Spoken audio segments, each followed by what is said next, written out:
वडोदरा के अकोटा पुलिस थाने पर आज बुटलेगरों के साथ संवाद कार्यक्रम का आयोजन किया गया था, जिस दौरान पुलिस कमिश्नर नरसिम्हा कोमर के साथ कई आला अफसर्स की मौजूदगी दर्ज की गई थी।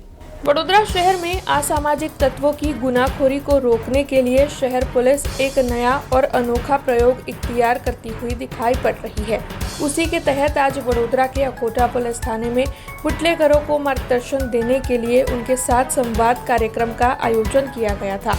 दरअसल 3000 से ज्यादा असामाजिक तत्वों के खिलाफ केस दर्ज है। आरोपियों की गिरफ्तारी भी होती है और उनके पास से कई चीजें पकड़ी भी जाती है। तब इन असामाजिक तत्वों को, खासकर बुटलेगरों को मार्गदर्शन देने के लिए संवाद कार्यक्रम का आयोजन किया गया था। इस दौरान वडोदरा शहर पुलिस कमिश्नर नरसिम्हा कोमर, जोन 2 के डीसीपी अभय सोनी और साथ ही पुलिस के कई आला अफसर मौजूद रहे थे। शहर में कायदो અને વ્યવસ્થા પરિસ્થિતિને વધુ સુદૃઢ બનવાની દિશામાં શહેર પોલીસ દ્વારા કેટલાક ન્યૂ ઇનિશિયેટિવ શરૂ કરવામાં આવી છે અને ભાગરૂપે કેટલાક પ્રકારના ક્રિમિનલ્સ, એન્ટી સોશિયલ એલિમેન્ટ્સ અને સુલેહ શાંતિને ભંગ કરી શકે એવા તત્વો સાથે આપણે કેટલાક પ્રકારની ઇન્ટરવેન્શન, એમના સાથે સંવાદ, એમને સ્પષ્ટ સંદેશ, સાથે સાથે જે કંઈ આપણા ડોમિનેશન, ઇન્ટરવેન્શન અને છેલ્લે આપણે જરૂર પડે એવા કિસ્સામાં આપણે ગુના નોંધીને અટક કરવા સુધીના કાર્યવાહી કરવાનું એક ઝુંબેશ શહેરમાં શરૂ કરી છે। આના ભાગરૂપે આજે આપણે શહેરમાં બૂટલેગિંગ એક્ટિવિટી સાથે સંકળાયેલા કેટલાક તત્વો સાથે આજે આપણે કાર્યવાહી હાથ ધરી છે।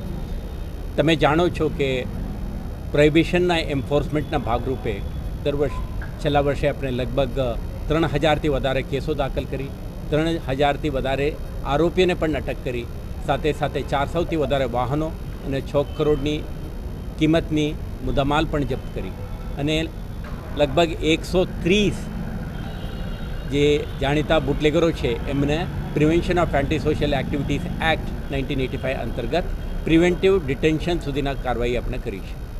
તો આપણા નિરંતર પ્રયાસ રહે છે શહેરમાં આવા અસામાજિક તત્વોના પ્રવૃત્તિઓ પર નિયંત્રણ રહે, નશાબંધીનો અસરકારક ઇમ્પ્લિમેન્ટેશન થાય અને આવા પ્રવૃત્તિ ચલાવનારની જે ગતિવિધિથી શહેરની કાયદો અને વ્યવસ્થા પરિસ્થિતિને એડવર્સ ઇમ્પેક્ટ ના થાય। તો આજે આપણે દરેક પોલીસ સ્ટેશન વિસ્તારના જ્યુરિસ્ડિક્શનમાં રહેતા જે આવા પ્રવૃત્તિ સાથે જોડાયેલ છે, જેમને આપણે કહીએ છીએ લિસ્ટેડ બુટલેગર એટલે જાણીતા ગુનેગારો છે, એમના સાથે પણ એક સંવાદનો કાર્યક્રમ રાખી છે।